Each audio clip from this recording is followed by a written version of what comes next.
some sketchy shit. Doo-dah, doo-dah, hope I get away with it. Oh, da doo-dah day.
Good evening, folks.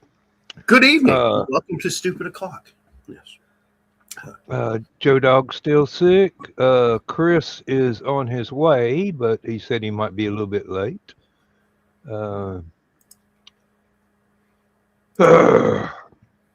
Still trying to get over the flu myself, but we're here.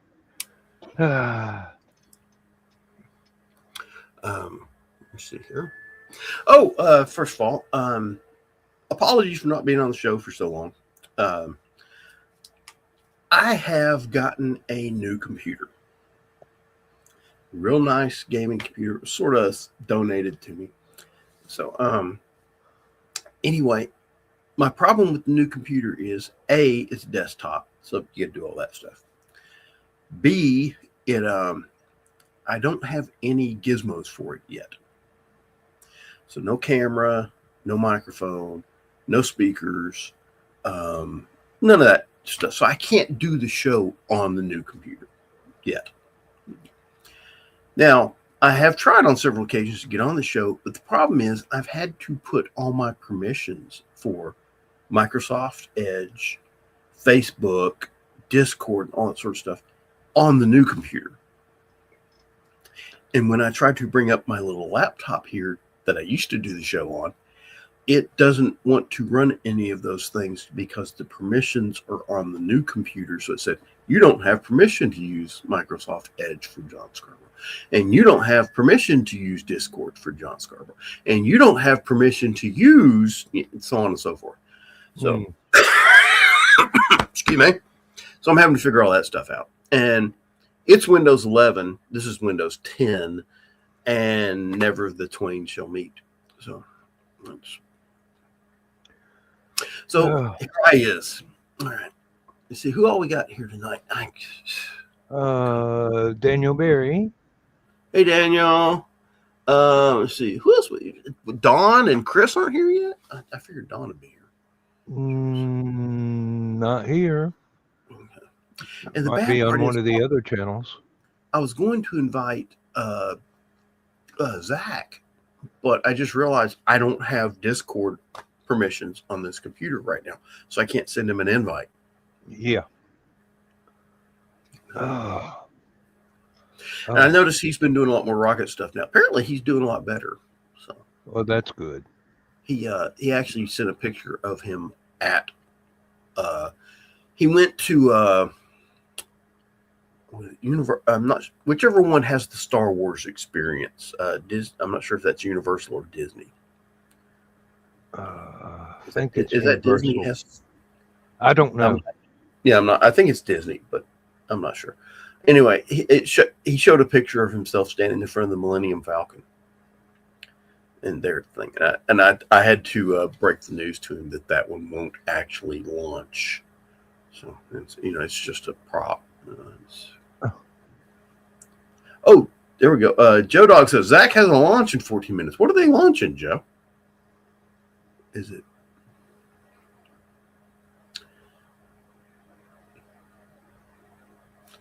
Oh well. Anyway, let's see. There's that, and I've gotten a cold this week, so I've been stuffy as hell. In case some of you don't notice. Oh, speaking of, so give you an example. I've got this incredible sinus pressure thing going on, and it's causing me two problems other than breathing or not the lack thereof. Oh, there's Starlink launch. Okay. Okay. A, my head's all stuffy. I can't breathe. B, the pressure behind my eyes is hurting my eyes. So I can't stare at computer screens for very long, even with my reader glasses. And which is why I'm not wearing them tonight. And B, okay, I have tinnitus from being in the military. And I also have sensitive ears. So the tinnitus doesn't normally bother me because I can hear right over the top of it. But with all the sinus pressure, my tinnitus has been increased by like a factor of 4. And like I said, I don't have speakers for the new computer. So whenever I'm doing gaming, I have to put on a headset. And headsets and tinnitus do not go well together. So I can well understand. I've been having horrible headaches because of it. So I've actually had to quit gaming for like the last 3 days. Just because I can't stand to have the headset sitting on my head. Mm-hmm. And other than that, I've been rather bored. I'll tell you 2 things I've done recently that are pretty cool. We had backyard butchers come into town. They came into Ringgold, and they set up in the Advanced Auto Parts parking lot. It's a big freezer truck, and they sell discount meat. Which I'm a little bit leery about those sort of things, but this one seemed really nice. And they actually had a big ad campaign on Facebook. So, Let me check it out. And of course, I went over there, and they were offering 30 ribeyes for $40. Oh, good night, Joe. Thanks for stopping. Good night, Joe Dog. Okay. And they were offering 30 ribeyes for $40, which was kind of nice. They're small, but they're good. Okay. So, but $2, $1.50 a rib, $2 a ribeye isn't, horrible, even for small one. Considering your average ribeye in your grocery store is $20. 10 or 20 somewhere there, depends on what size there. And so I went in to get it's 2 boxes, 10 in each box. I'm gonna get that. Of course, they try to, it's kind of like Amway. They try and sell you something else. Yeah. And all their chicken was marinated, so I was like, no, I like marinating my own chicken. And then all their seafood was kind of, I can do better on seafood too.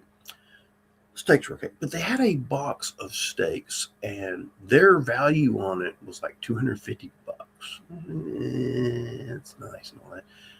I'll have to ask my people at home if I can spend the money on it. Well, I'll tell you what, I'll give you $100 off on it right now, and the ribeyes.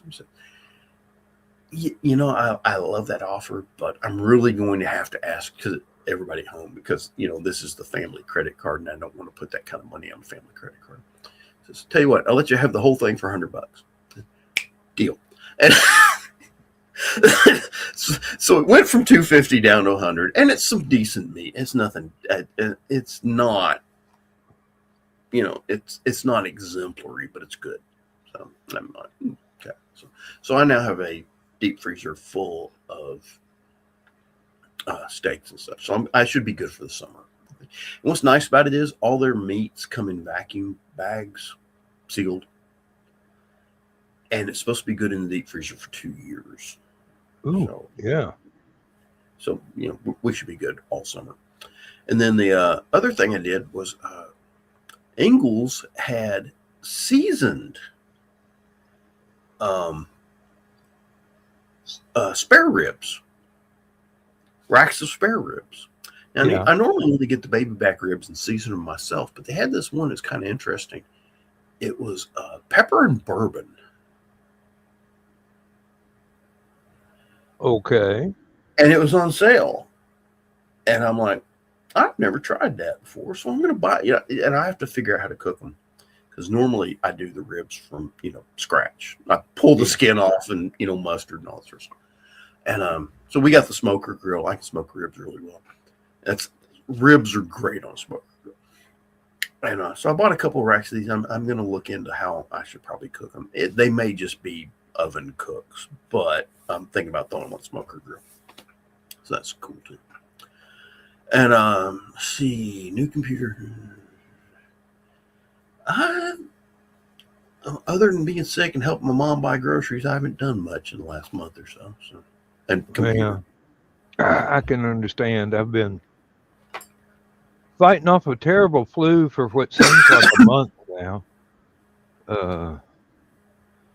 And I keep seeing these COVID tests you can get at the store for like $20 or something like that. It's something ridiculous. I'm like, I ain't spending $20 to find out I'm going to die. So, I'll be able to figure that out easily enough myself. I'm taking the $20 with me. God.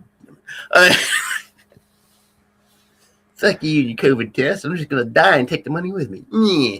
Okay. Anyway, it's kind of funny. I don't know about you guys, but every time I get sick, that's when everybody wants me to do something for them. Oh. It's what I call the paint my house syndrome. You're laying in bed suffering with Kleenex and, NyQuil and everything like that. And everybody's like, hey, come over and paint my house. One of the problems of being being a former soldier, nobody believes you get sick. You tell them you're not feeling good, you want to stay in bed, they're like, no, you need to get up and do something.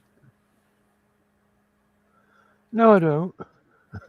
No, I don't. I was employed for a living. I'm retired now. I don't have to do anything. Yeah. I don't have a chain of command telling me to get the fuck out of bed anymore. That's somebody else's problem. Yeah. Oh. I'm just going to here and die. Yeah, you're coughing worse than I am today. I think my Sudafed is wearing off. It's kind of like one of those things with Sudafed, they tell you not to take it with alcohol. Yeah. And I'm like, then I don't want it.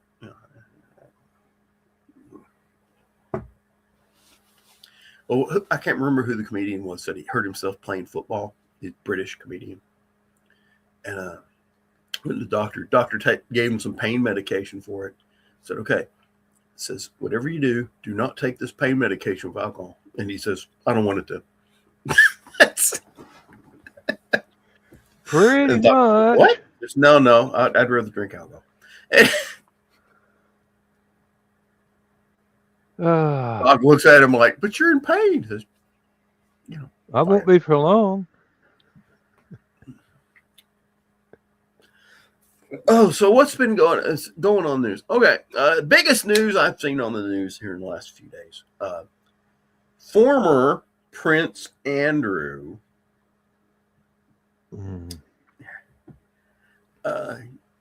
got to see what the back of a police car looks like. So good to see it. Good to see that. And the one I love was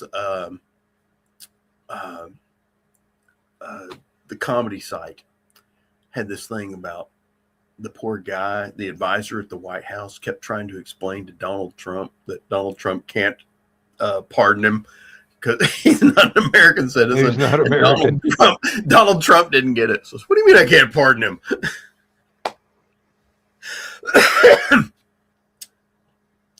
So well, for one thing, you think that Etch-a-Sketch we gave you is an actual desktop computer.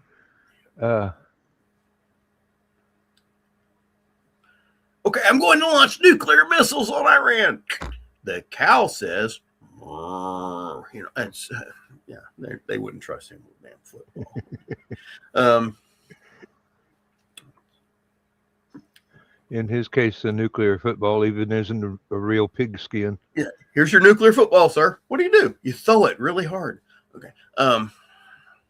Why is it say Nerf on the side? Oh, that's for nuclear energy Retaliation force. Yeah. Oh,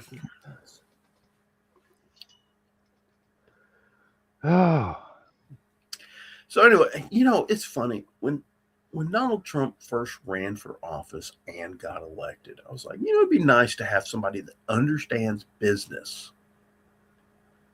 in the White House. So, and he actually, okay, he kept one promise that no other president really did a good job on. Hey, Chris.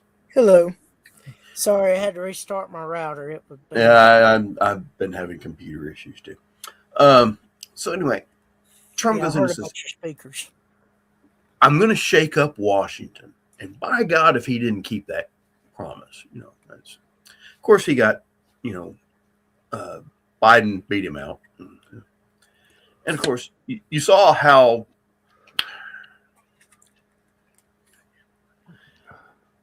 Biden wound up looking like pudding day at the old folks' home. So and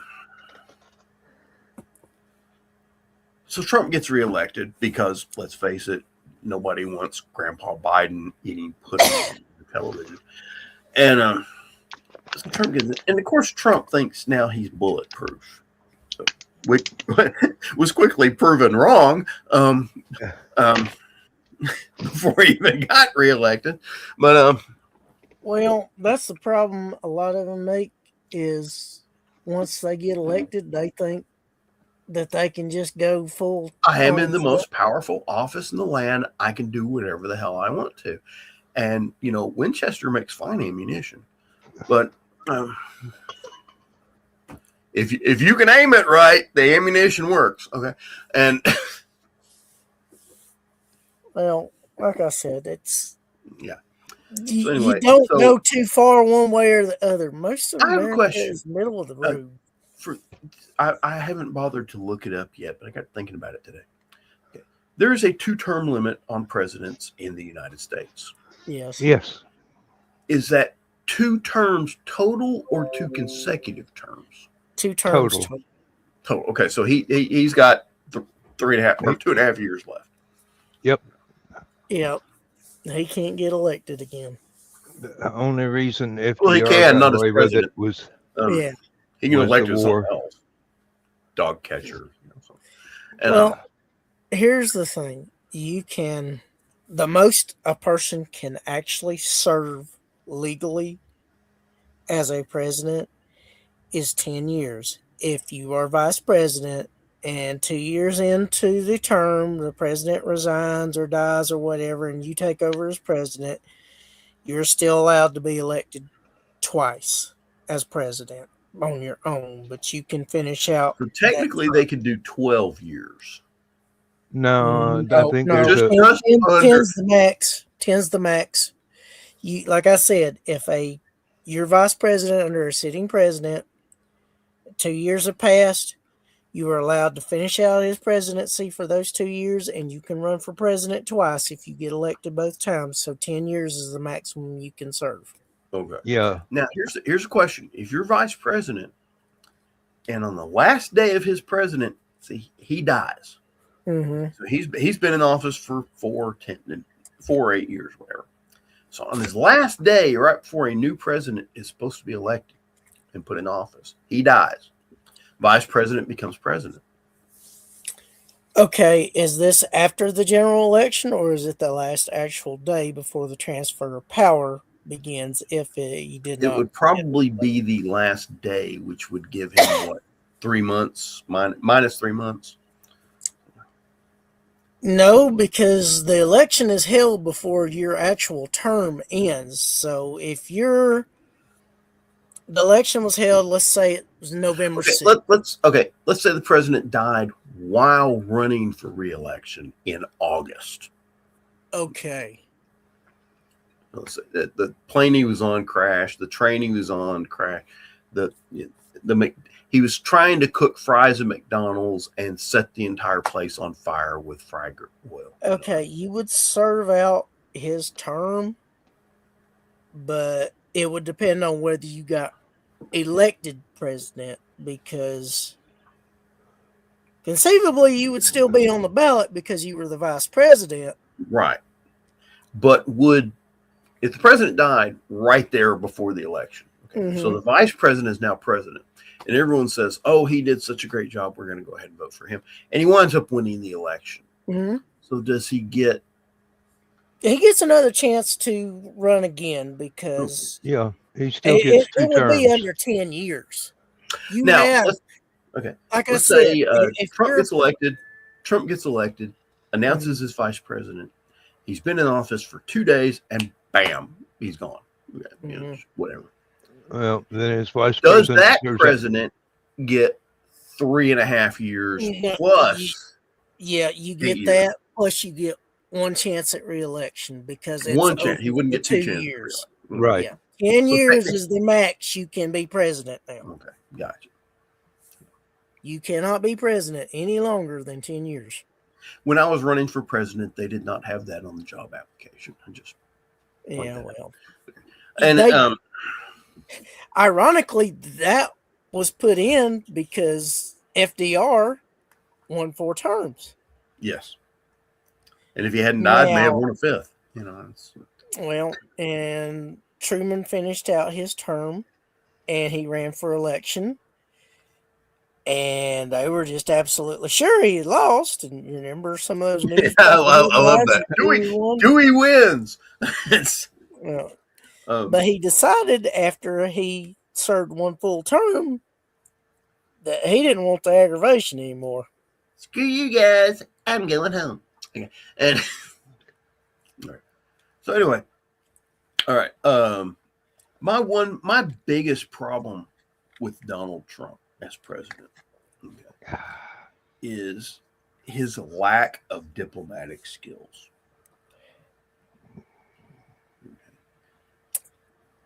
In my lifetime, he has been the least dignified president I've ever seen. I wouldn't say it's just a lack of diplomacy. It's just a lack of tact. Which is a lack of diplomacy. Yeah. Yes, but you can still be diplomatic without having tact, but you're more effective with tact. Yeah. And the problem is he's so used to business type environments. Exactly. Where he has a control and can get what he wants. He thinks that transfers to politics. In some cases, it can work. And I love every time somebody express. And the reason I'm bringing this up is, of course, he's doing the tariff thing, and the Supreme Court said, no, you can't impose those tariffs on those people. So he's turning around and trying to impose universal tariffs on everybody, making an executive order and say, screw you, Supreme Court. And I love the fact that every time he tries to do some of this stuff, the courts smack him down, which you think a guy that's had so many businesses go bankrupt would figure out the courts actually get the last laugh, period, you know. Mm-hmm. But that and my single biggest problem with Donald Trump, and it's one I would have actually forgiven him for if he had been more diplomatic, you know, he's a Yankee from New York, which is probably the second worst human being in the United States. You know, just if you're a Yankee from New York, you're just, you know, not even worth you're not worth the water it would take the fire department to put out you if you were on fire. Okay. Save the water. Water's worth something. Yankees aren't. So there's only one person. Okay. If Donald Trump met with Gavin Newsom and both of them burst into flames, put the water on Donald Trump. Okay. Just, you know, lesser of two evils. Private chat. What games do you play on your computer? The one I've been playing, and it's okay. My brother Josh, who is a big IT guy, he's also a big gamer. He built a really cool gaming computer about 2-3 years ago, and it's really good. But something new came out, So he built a new gaming computer that's based on the same one that he had 2-3 years ago. Gave me the one that he had 2-3 years ago. Had to buy. He pulled a bunch of stuff out of it to build his new gaming computer. So he bought some stuff to get the older gaming computer back up and running. Gave me the older gaming computer, and bless his heart, bought me a video monitor and keyboard and mouse just for playing games. Wow. But yeah, I love this guy. So anyway, he's playing this game called Star Citizen. He plays a lot of games, but his big one is Star Citizen. He's actually got it. The game is not officially out yet. It is technically still in beta. It's been in beta for over 12 years.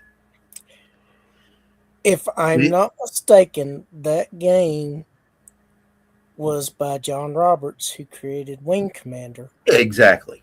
Chris Roberts. Or Chris Roberts, yes. Yeah. And the same guy that did Wing Commander. And this is the Wing Commander was the space fighter game that he made. This is the universe that he's creating based on that, where you are a citizen of that universe doing all sorts of jobs. Yeah. So are the Kilrathi in it? No, they have long. Kilrathi took place like 300 years before this game took place. Okay. And there's been 2 more enemies since then. So well, the latest enemy is the Vandal, or the new enemy. Mm-hmm. Okay. Well, the funny thing is that was one of the first games that actually used live action cutscenes. Exactly, this one does too, and it's got some great actors doing voice work for it too. Yeah. But they made a movie that he directed, Dan. Yes, called Wing Commander, that had Freddie Prinze Jr. It had some aspects of the game in it, but I think Hollywood went a little bit their own way with the script and all. They had to. I mean, there's only so much you can do with CGI and models and stuff like that. But now, the cool thing is, the guy that played Biff in Back to the Future played Maniac in the games. In the movie, Matthew Lillard played Maniac. Yeah. Let me see. Actually, I think the only reason Josh to get me into this game is he needs a tail gunner for his ships. Yeah. But this game, it's still in beta. It's still being run, but the entire game has been crowdfunded. All the development has been crowdfunded. They set a Guinness Book of World Records. They have gotten $1 billion in crowdfunding to fund this game over the last 12 years. And Josh has probably given about $500,000 of that. So it's kind of funny. Every time you contribute to the game, they call it war bonding. Mm-hmm. You buy certain ship packages, and that's how you fund the game, basically. Mm-hmm. And they give you ships to play in the game, and you get to play test them, which is pretty cool. Mm. But he's gone from captain to colonel to admiral to vice admiral to grand. They actually send you certificates. Wow. To show that you've been promoted. Okay, so he's now like a grand admiral in Star Citizen. And of course, he got me playing. The only thing I got to do now, I've got to get my next purchase for the computer is going to be a HOTUS setup where you got the 2 joysticks. Okay. And basically a flight simulator. Exactly. And the problem is there's so many different HOTUS setups out there. And you've got some that have foot pedals, which are commonly referred to as helicopter HOTUS setups. Yeah, you got pitch and yaw. Exactly. And I've been meaning to talk with Josh about it. Josh, my brother Josh, he has a 3-year-old boy. B, his wife is pregnant with their second child and is due soon. So, and he, I told you, he works an IT job. The company he works for is down in Atlanta, and he gets to work remotely 3 days out of the week, and on the weekends. There are Too two late. other people I would suggest you ask. Hmm.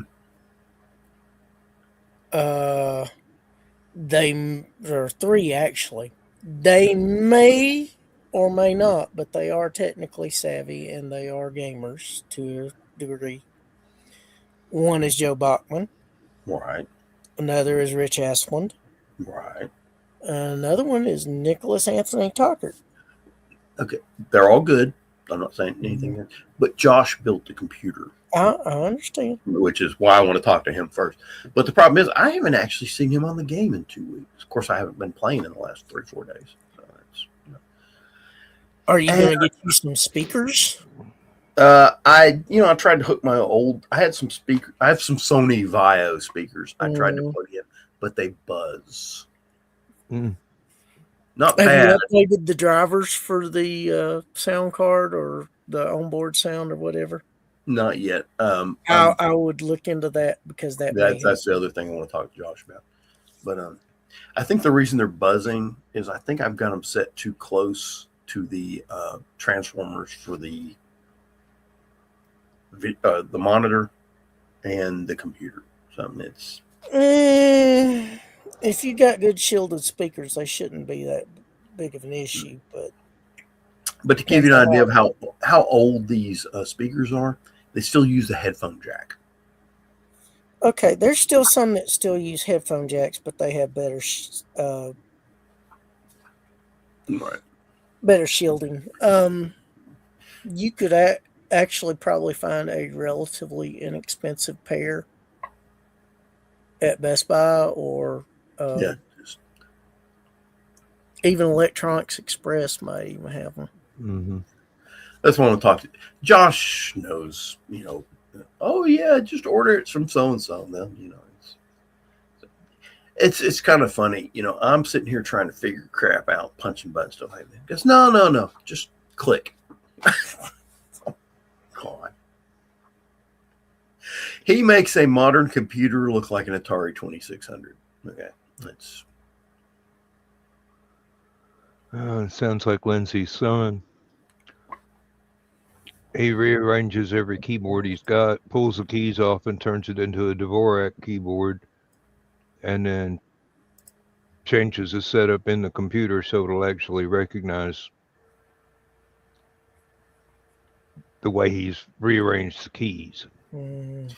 I've always wondered about that. Some people do like Dvorak keyboards more. But, of course, most of your gaming is set up for QWERTY. So yeah. I think it's all in what you get used to. He does a lot of programming, so maybe there's a benefit to Dvorak over QWERTY. I don't know. I think it has more to do with. I notice a lot of left-handed people prefer Dvorak. I don't know if that's the big reason, but everyone I've ever met that likes Dvorak is left-handed.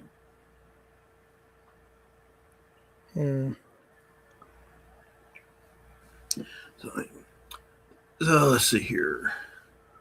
Yeah, I've had people come up to a computer I was using and reach their right hand out for the mouse and discover I've moved it over to the left because my right wrist was injured at one time and I've just gotten used to mousing with my left hand. So also came in handy with some of the flight simulators that I used to play with. Hey, John? I could use the number key with my right hand and the joystick with my left. So,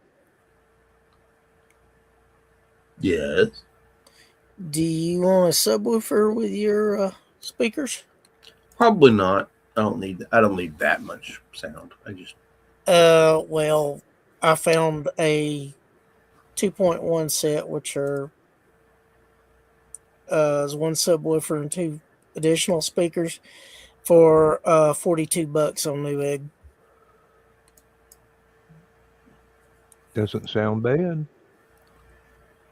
It's not high powered, it's only 11 watts, but it still ought to be plenty enough for your gaming stuff. If you're interested, I'll shoot you the link. It's all right. Like I said, I'm still. I got to save some money right now because we've been to Costco and I bought a bunch of beef and so on and so forth. So Okay. Well, like I said, for a speaker and two speakers and a subwoofer, $42 ain't bad.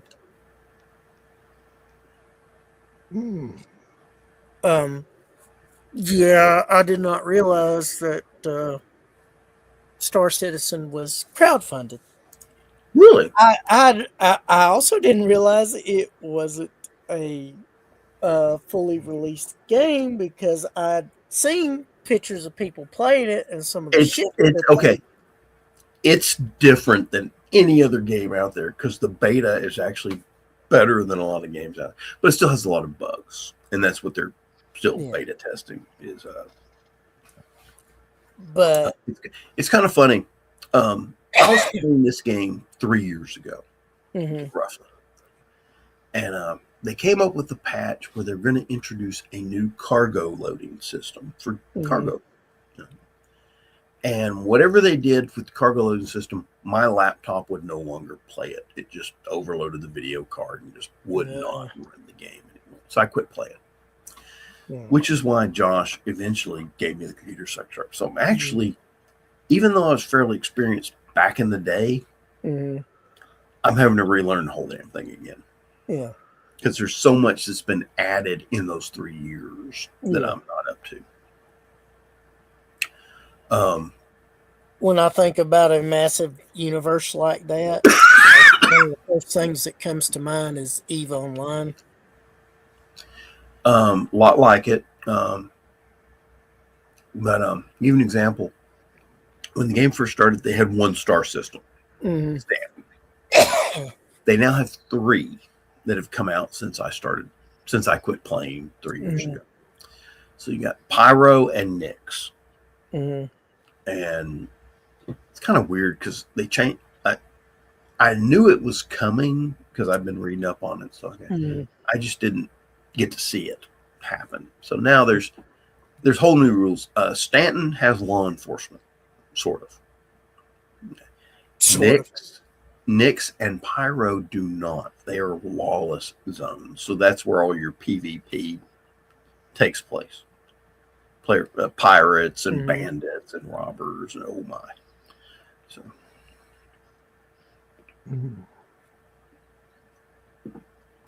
they used to try and make pirating work in Stanton. It didn't work very well.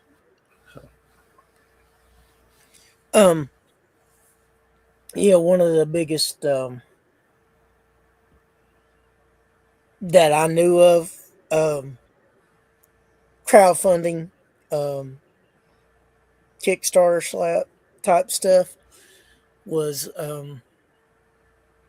Brandon Sanderson's. I think he got $42 million. He's an author. He finished the Wheel of Time series by Robert Jordan, and he had his own successful series. Cool. That's an awful lot of dang money for an author.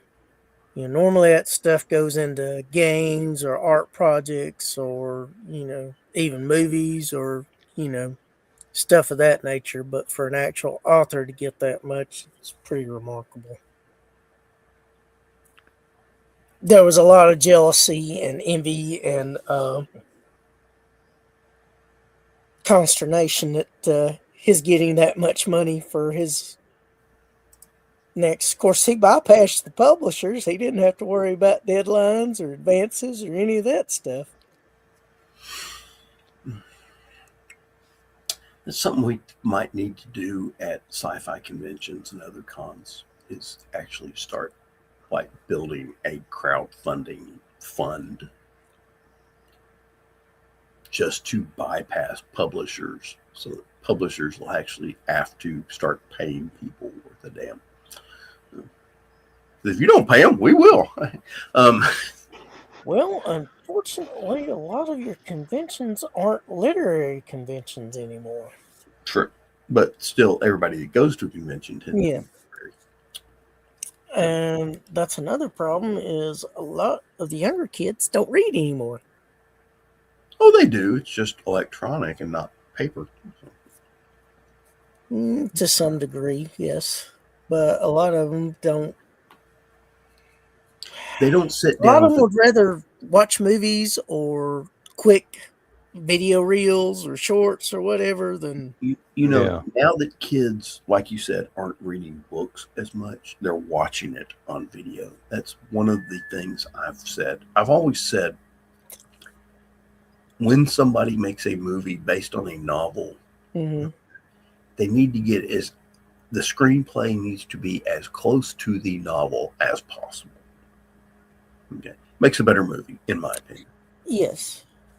But also. Nowadays, that kids are learning books from movies. It's horrible because you see a movie like Starship Troopers, Mm, which was a really good book, Heinlein, but the movie wasn't real close to well, his book. I mean, there's just so much that wasn't there. well, another thing that you're dealing with when you're having a book made into a movie is you have the interpretation of either who's directing it, Right. who's producing it, or who's doing the screenplay. And if they feel like a novel is a certain way, they're going to present it in that way, and it may not be the way the author intended. So you have that to worry about. You also have to worry about how they feel the public would react to the movie, depending on which way the winds are blowing, or the attitudes of people, and quite honestly, what shape the economy's in. Because if the economy's doing well, people are going to generally feel a little bit better about stuff than if it's not doing well. You got all those factors in, and you also have the technology, because sometimes they can't really do the special effects or the designs or whatever that the author created in that universe. Heinlein has some really good books, not just Starship Troopers. But the one and it's this idea I've had, because I'd love to find these guys and get them together and get them to make this movie. I would love to get Luc Besson, who did The Fifth Element and Valerian in the City of a Thousand Worlds. I would love to get him to do The Moon is a Harsh Mistress from Heinlein. Because I think his vision of what the future kind of looks like would go perfectly with that book. I could see that. I think that would work. But again, you'd have to get the book, fairly. You'd have to get the movie fairly close to the book for it to work well.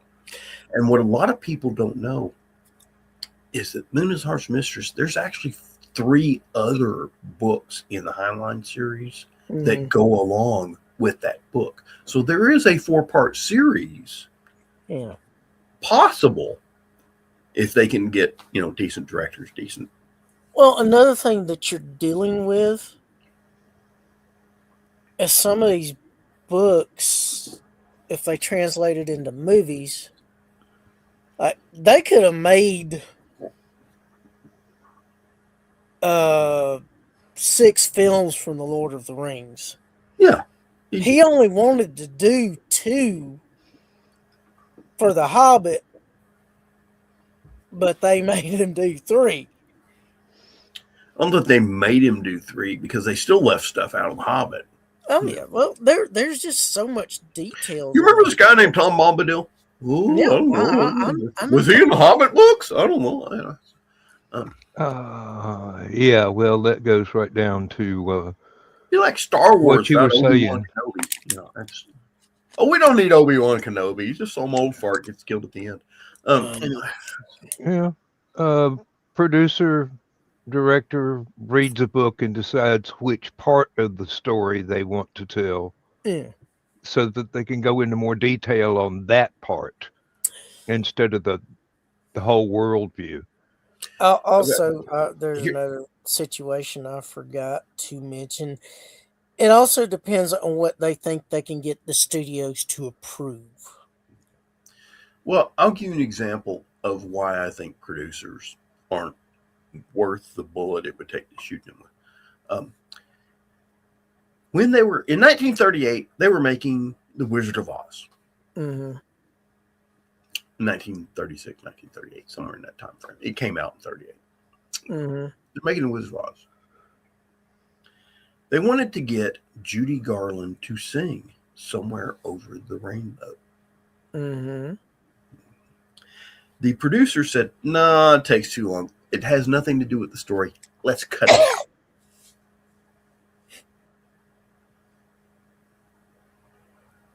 It only became one of the most famous songs in the history of movies, and these idiots wanted to cut it.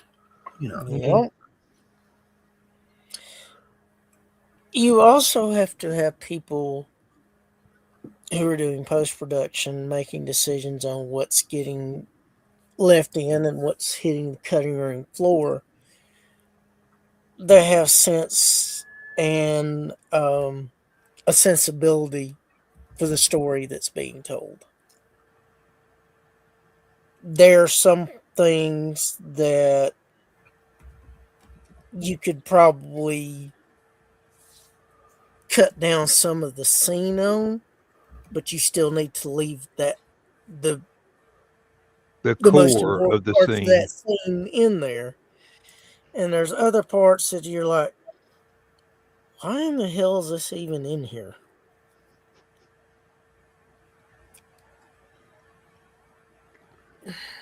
Maybe somebody that's really into that movie or that story or whatever loves it, and that's fine, but it might be something that, hey, you could have put more of this in here, which I found really more compelling than this part that eh, doesn't necessarily move the story along that much. I mean, I guess it's nice additional info to have, but Yeah. It's like I came up with an idea for a series of 4 stories, wound up writing the fourth one first, and then I started mm, writing the third one, and I decided the first two didn't need to be told.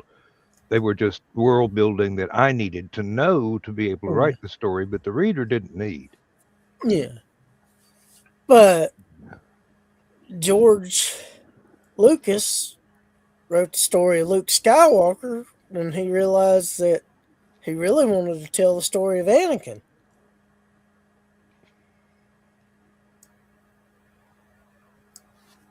And it's not that Luke wasn't, fun and wasn't a compelling character, but, the shit that led Anakin to becoming Darth was really, Uh huh. That was drama. yeah, and the way that Palpatine manipulated him was like a conductor directing an orchestra. Well, that's what it takes sometimes. If you want something to happen a certain way, you got to be willing to play puppet master to everybody in that circumstance. And you also got to think about the self control that Palpatine had to have to be patient to wait for the right moment for everything to take place. And you stop and think about it. He's one devious little shit. Well, that was kind of his role. I know, but it would almost be interesting and fascinating for them to do a story about him and his rise to power, up to him becoming Supreme Chancellor and then being given emergency powers and all that stuff. For all we know, he may have had his own fall from grace. Well, There just wasn't enough backstory on him in the movies. well, he defeated Darth Plagueis, and Darth Plagueis supposedly found a way to defeat death.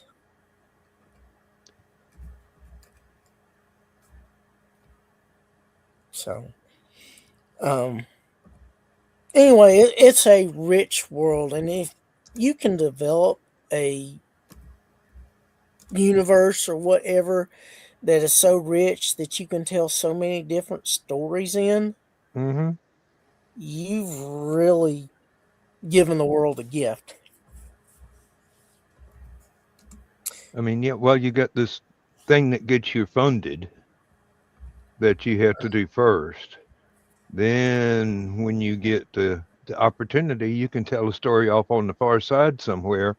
It just barely references the story that got you funded Well, and bounce around and basically just flesh out your universe that way. the interesting thing about Star Wars is that none of the studios really wanted to do anything with it until Fox came along, and I can't think of his first name, but it's the guy that played in the movie Shane. His son was head of Fox Studios at the time. It's Oh, Ladd, I think, last name. Alan Ladd. I think it was his son, but I think Alan's the one that played Shane. I could be mistaken. It actually could be Alan that was head of Fox Studios, but he believed in George and he believed in Star Wars. And he got an awful lot of crap for it, and I think he wound up having to resign right before it got released. But the amount of money that movie made, and the merchandising rights that George Lucas secured from it, because they're like, oh, this is not going to make it. Yeah, you can have all the merchandising rights. And he was basically able to fund everything from the merchandising rights that he had from Star mm-hmm. Wars.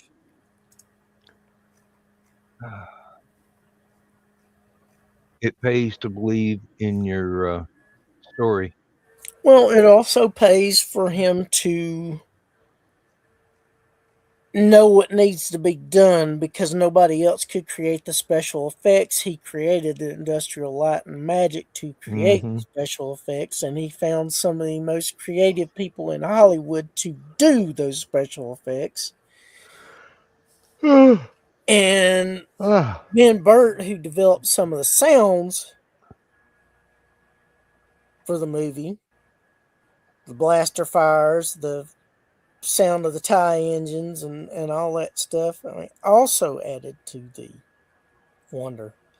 I mean, and the opening scene where you got that big Star Destroyer closing in on the blockade runner and it's going overhead and you got all that sound coming. I mean,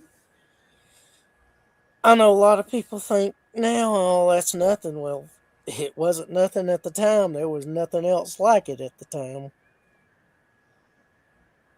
He influenced a lot of filmmakers.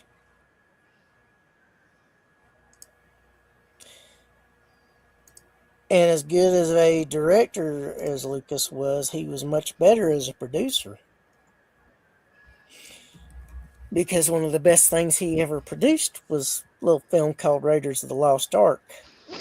Mm. Of course, him and Spielberg were both buddies and college students of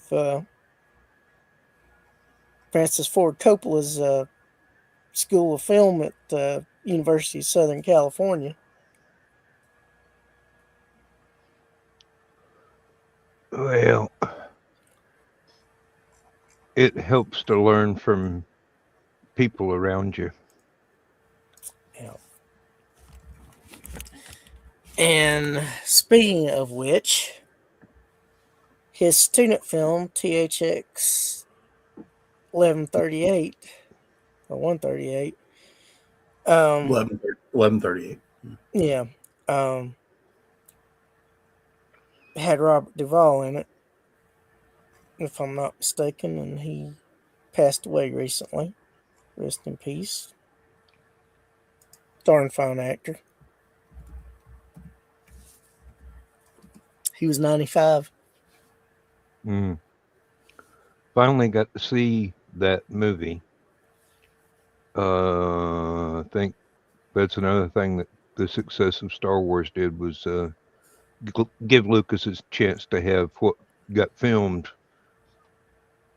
re-edited and Mm-hmm. updated a bit. I don't know if they actually went back and filmed extra stuff or if it was just a re-edit from Well, you something know, from a fresh copy. there's rumors that it never happened, but I could have swore one of the several times I got taken to that movie when it was released in theaters originally.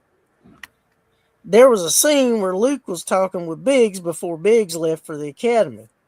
That was a director's cut because it got cut from the original movie. Yeah. Yeah. There was also a scene of him hanging out with his friends at Tosche Station, and that's where he met Biggs, and Biggs was running off the academy. Yeah. Well, It's fascinating. Was also back in a moment. Yeah. Q Stark was also in the film. Her role got cut out. I think she was I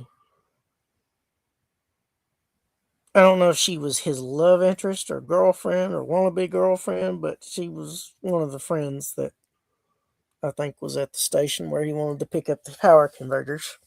Yeah.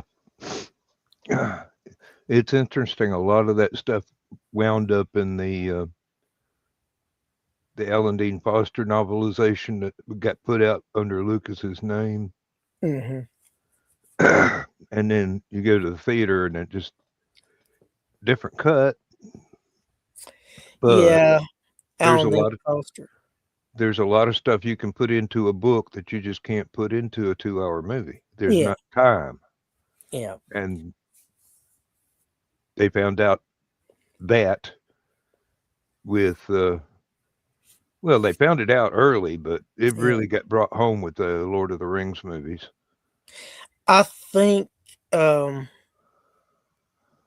Anthony Daniels just turned 80 years old. Yeah, I believe you're right.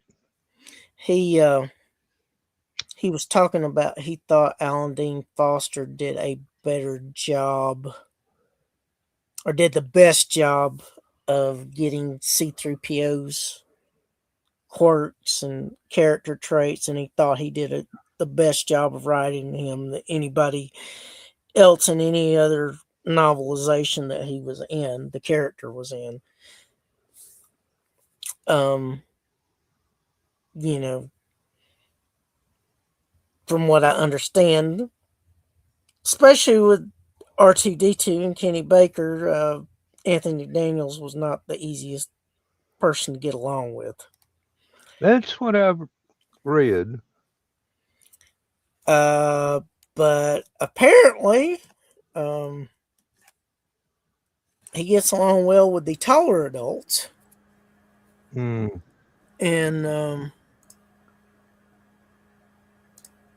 like I said, there's a number of what aren't canon, but I think should be canon novels with R2D2 and C-3PO that, Anthony Daniels didn't think C-3PO was as well portrayed in those novels as Alan Dean Foster's work. But I think the Heir to the Empire trilogy should have been the sequels. But I think Disney didn't want to pay Timothy Zahn, so. That's entirely possible. Plus, you would also had to have Harrison, Carrie, and Mark all agree to it. And Harrison hated being Han Solo. He loved the money it made him, but he hated being Han Solo. because he just wasn't a science fiction fan.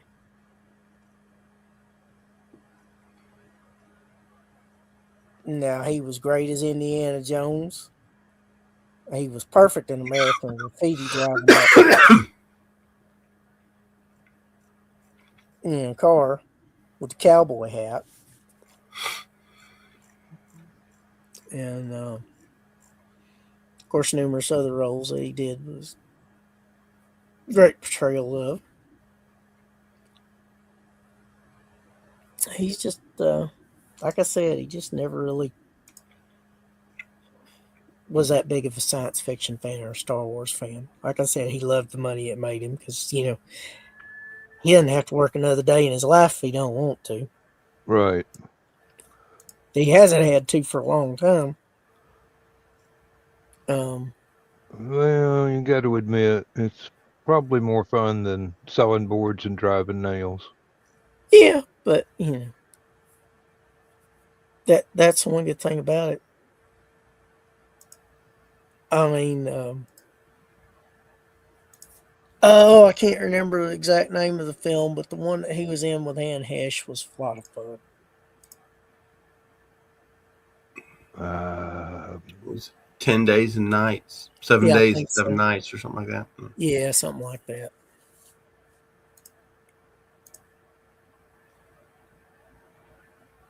Yeah, I thought she was an underrated actress.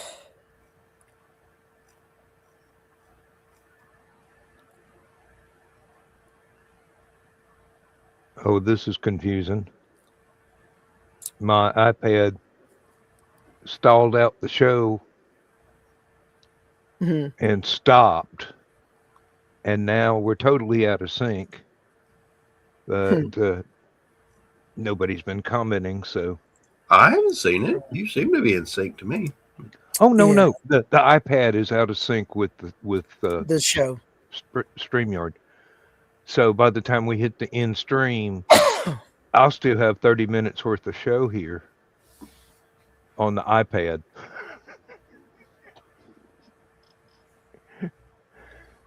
Just let it keep playing in the background so we get the extra watch hours.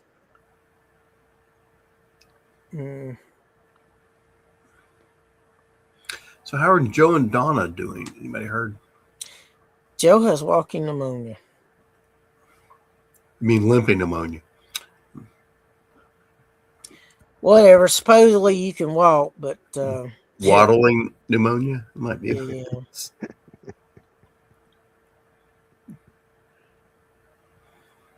Yeah.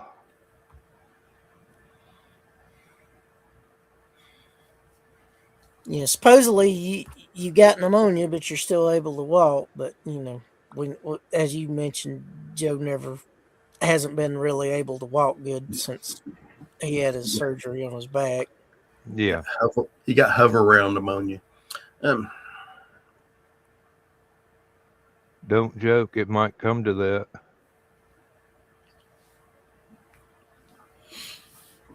Oh, he had a scooter at outside. Sorta, yeah. Well, yeah, sort of. Unless it gets stolen by that squirrel that ran off with his crackers. Oh, Lord. If I could remote control a scooter and go to the taxidermist and get a raccoon and put it on the scooter like it's driving it, and then use the remote control to ride the scooter.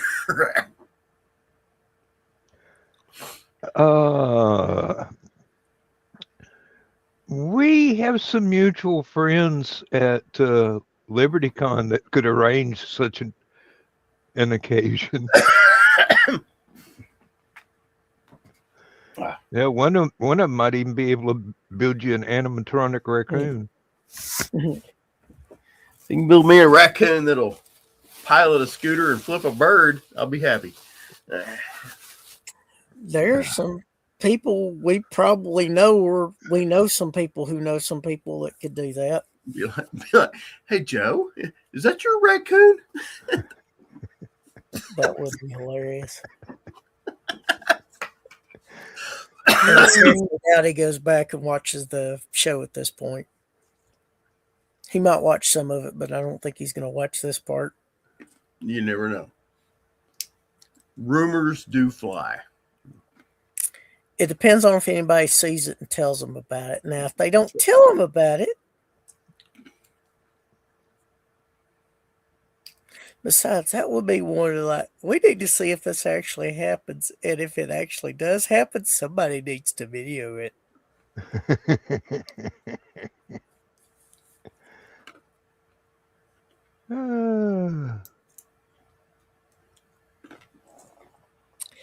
And make copies and sell them. Because people would buy that shit. America's Funniest Home Videos used to pay you if you won their video contest. Yeah, well, I ain't worried about internet and that. I just know there's a number of people in the fandom circuit that would buy it. $5, yeah, I'll take that.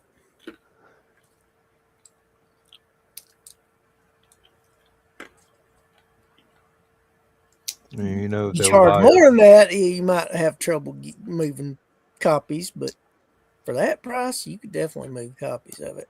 Well, you know, people would buy a videotape copy of the Star Wars Christmas special, taped off a TV and copied and recopied and recopied and recopied. Well, that's the thing. George has done his damnedest to bury it, but couldn't quite do it. And yeah, the songs were cheesy, but it actually had some, it had B. Arthur in it, had Art Carney in it, and a couple other folks that I think Harvey Korman was in it. Wasn't there an animated segment that showed Boba Fett was in the animated? Yeah.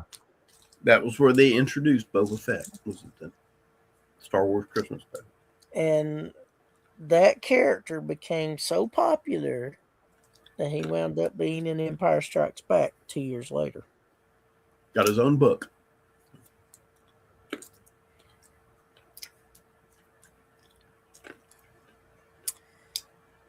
And he even made it into the prequels.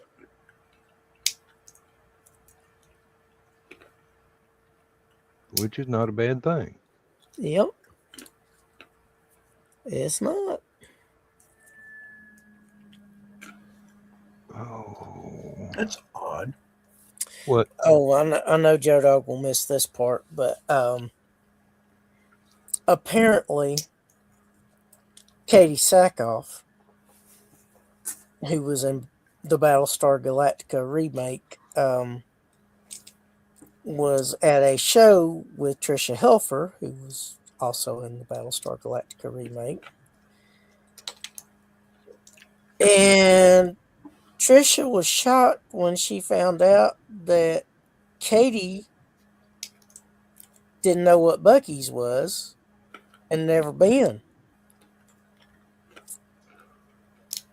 And somebody had a little plush Buc-ee doll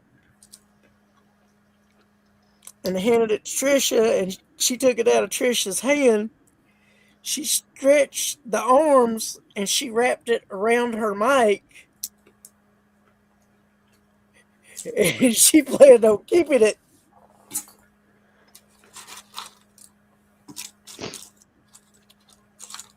And Tricia explained that she would probably be disappointed when she found out that Buc-ee's was a gas station, but it's like a gas station that's an amusement park.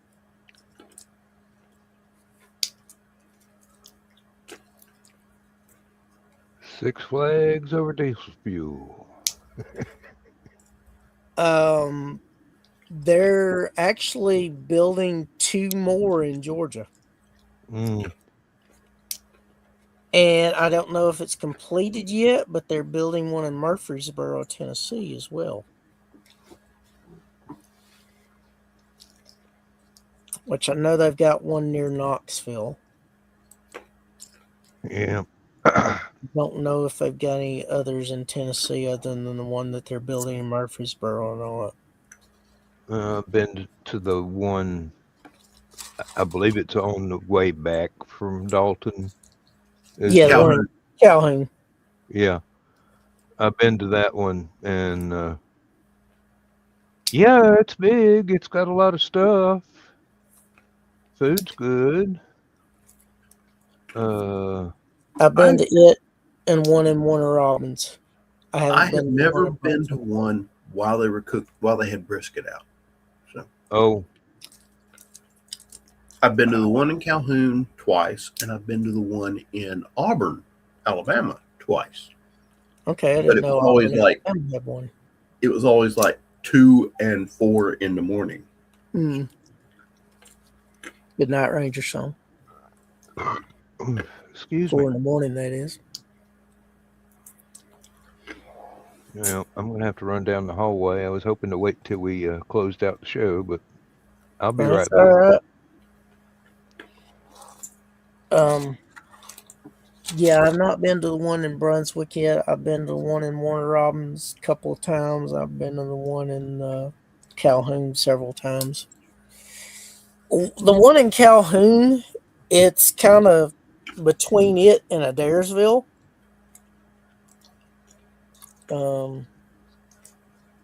It's on the south end of Calhoun. Mm-hmm.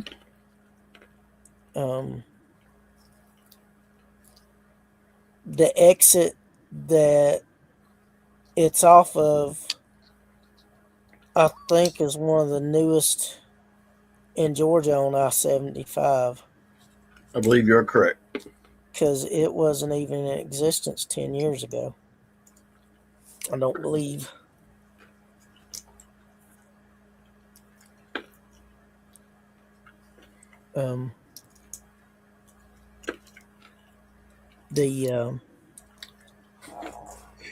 The interesting thing is there's a rest area in between that exit and the next exit. I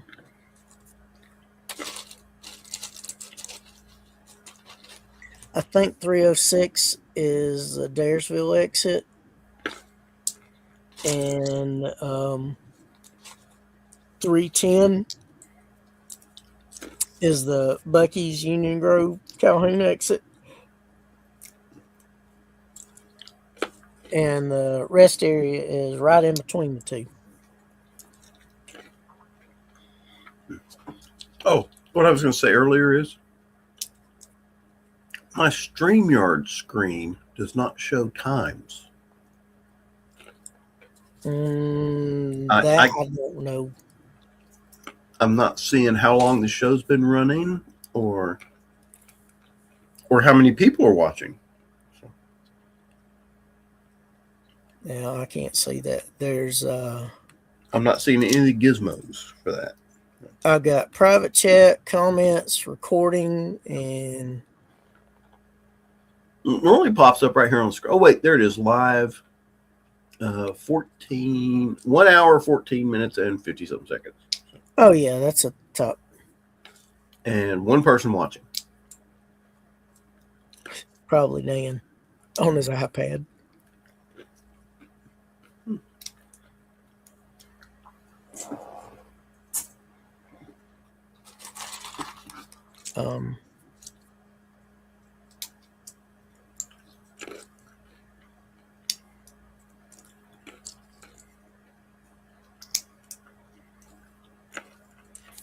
Yeah, I've got to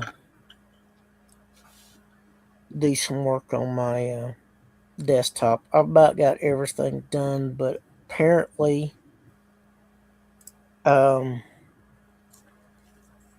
instruction manuals for cases are not very good anymore. So apparently I had the little wires that connect to the front control panel where the power button and the reset button is wrong. So I got to figure out what I've done wrong and finally get my desktop running, because I've about got everything else ready to go. It's just when I turned the power on, it wasn't. There would be a little bit of, and then it would go off, and I'm like, "What the heck's wrong?" And I noticed that the um, power switches to the main power and reset button weren't working. So apparently, I had something connected wrong, or not connected at all, and of course, I promptly disconnected the power, and because I didn't want to fry anything, and I got to figure out how to get the right things to connect to the right spot. Instruction manuals for computer cases aren't worth crap because they don't really give good instructions. All they've got is a diagram and some arrows and figure 1, figure 1A, and figure 1B, and all that, and it's just, ugh. And USB 3s are close enough to serial ATA connectors now that I can get external optical drives without having to worry about putting an internal one in and the connections for it. Like I said, the speed drop off isn't significant enough to be a problem. I wish I'd known that before I bought all these parts, but live and learn. Yeah.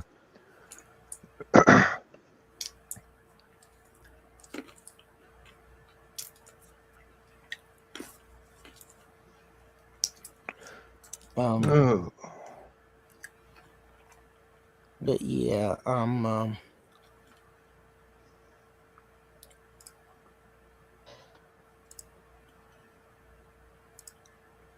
Yeah, I need to pull this 3.5-inch floppy drive out of my stack of external drives here, because I don't believe I've used it in years. So yeah. it's just gathering dust. I'm not going to take it to a pawn shop or anything because No. I've still got boxes of floppy drives. Hell, I've even got a 5 1/4 floppy drive in one of the other computers I built just for, Just for the halibut? I had programs that came on 5 1/4 Yeah. floppies. That I remember 5 1/4. I remember zip drives. For a brief time, they were popular. Yeah.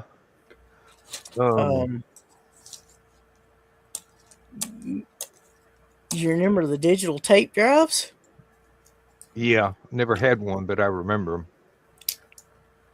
I even think they had like 8 1/4 or 8.5 inch floppy disk drives back in the day. Oh yeah, I've seen some.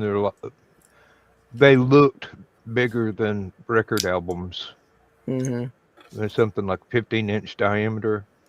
No, I never saw those. I think the biggest I'd ever seen was somewhere between 8 and 10 inches. I like the 3.5 inch floppy drives because they came in those little plastic enclosures that were a little more stable, and you didn't have to worry about being careful with it. You bent the You disc. could put one. You could put one in your pocket, and not worry about bending it. Yeah. Yeah, I missed those a little bit.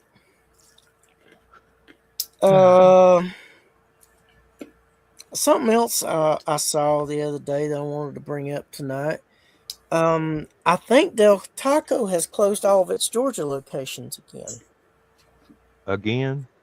Yeah. I would love to see that place do well. It's just I don't think they generate enough economies of scale to make it profitable enough to last because their prices are a little bit higher than Taco Bell, but the food is so good there. Yeah. I had been going to Del Taco over in Clark County, and seemed like every Del Taco location, eventually somebody'd build a Taco Bell right next to it and charge less for food that wasn't anywhere near as good, and just kind of outsell them. Yeah. So they eventually closed down. Well, to be honest, when Taco Bell had their 59.79 and 99-cent menu, you could get a lot of food for a relatively inexpensive amount. Yep. And like I said, Del Taco couldn't compete. They had better food, but they had higher prices because the quality was better. And if you can't generate enough, like I said, economies of scale, volume to offset that,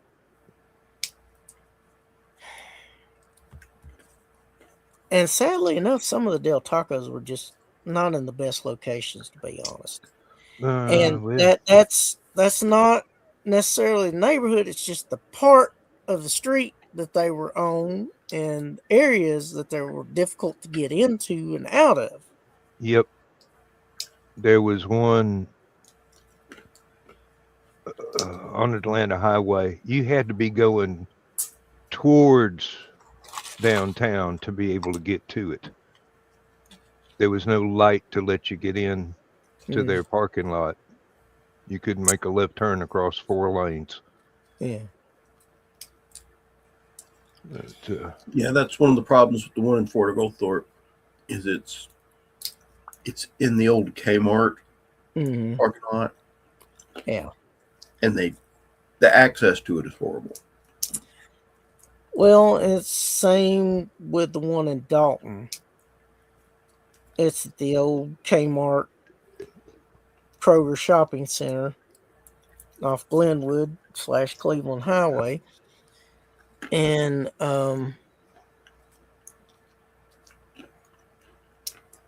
it's okay to get access to, but it's not in an ideal spot for easy ingress and out egress. well, And I just saw the one in Calhoun had closed, and I think they said something about all the Georgia locations have closed. I hate to hear that, but then again, my heart belongs to the taco stand now. Yeah. Well, let's wake up Dawn.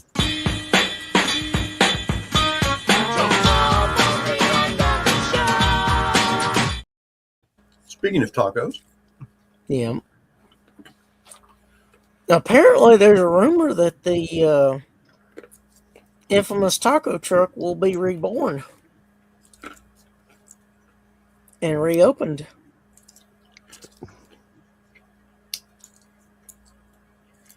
that's where Del Taco made the mistake. They should have had taco trucks. Like I said, Hey, their food's just too dang good. But like I said, the price and the access to that's the thing. They have to build a building. They have to have a parking lot. And if they had a taco truck, they could have gone wherever they wanted to. And Yeah, found out where the market actually was best. Yeah, but you got a lot of things that don't like having food trucks at, like the Trade Center of Chattanooga. I don't think that trade center's going to last much longer. They're pissing everybody off. Yeah. Well, when you're the only space in town that can host an event, until somebody builds something else that can compete with it, you kind of shit out of luck. Not really. People will vote with their wallets, and I mean, hell, even the Marriott's having trouble keeping up with them because of their stupid damn policies. Won't be long till Hotel 6 runs them out of business just because people can afford to go to Motel 6. Well, and you know what I'm waiting on somebody to do is build a hotel near the First Tennessee Pavilion where they have the Chattanooga Market.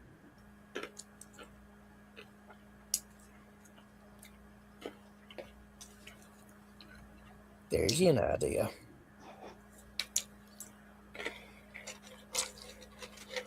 Don't think it's within my retirement budget, but somebody might take it as a good idea. I don't think they've really thought about it because it is kind of out of the way, but you know, with the lookouts moving to that end of town, Yeah. and they're not a lot of property you can put a hotel near the lookouts. That's one of the few places that has some land that you could put a hotel near there.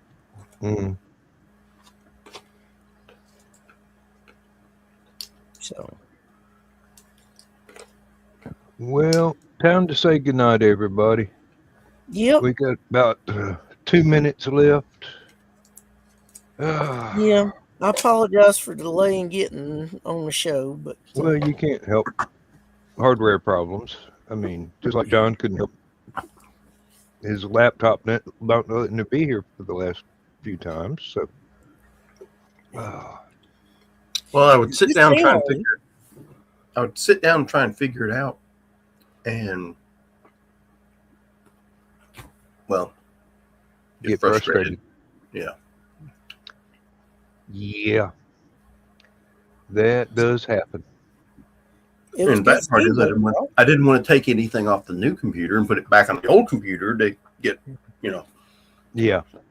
Yeah. Hell, I just got on the new one. I think the only reason my laptop lets me do anything is because it refuses to upgrade to Windows 10, and the desktop upgraded itself to Windows 11. Well, it's 10 and a half. It's 11 light. It won't fully upgrade to 11. Don't know why. Hell, there was a long time when I couldn't get a Windows update that would actually fully install and get to 98% and then start going back, pulling stuff off that it had just installed. So eventually it got to some point to where it says it's 11, but I know there's a lot of stuff that 11 has that this one just does not include. All right. Well, good night, everybody. Good night. It's good seeing all y'all. Good seeing you too. And remember, wherever you go, there you are. Good night, everybody. Good night.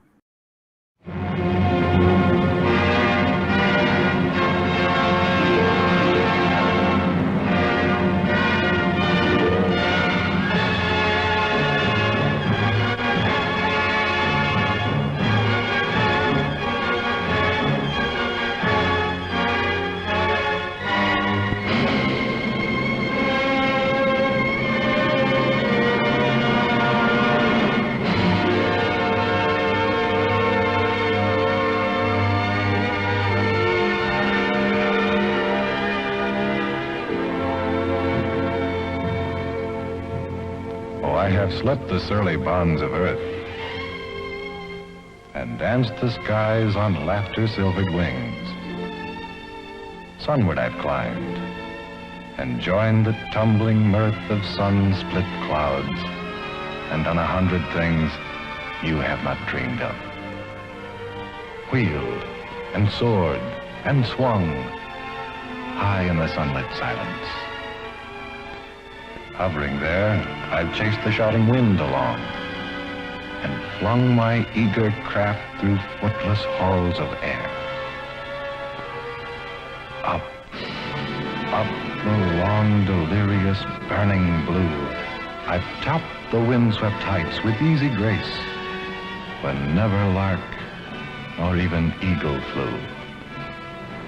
And while with silent, lifting mind, I've trod the high, untrespassed sanctity of space, put out my hand and touched the face of God.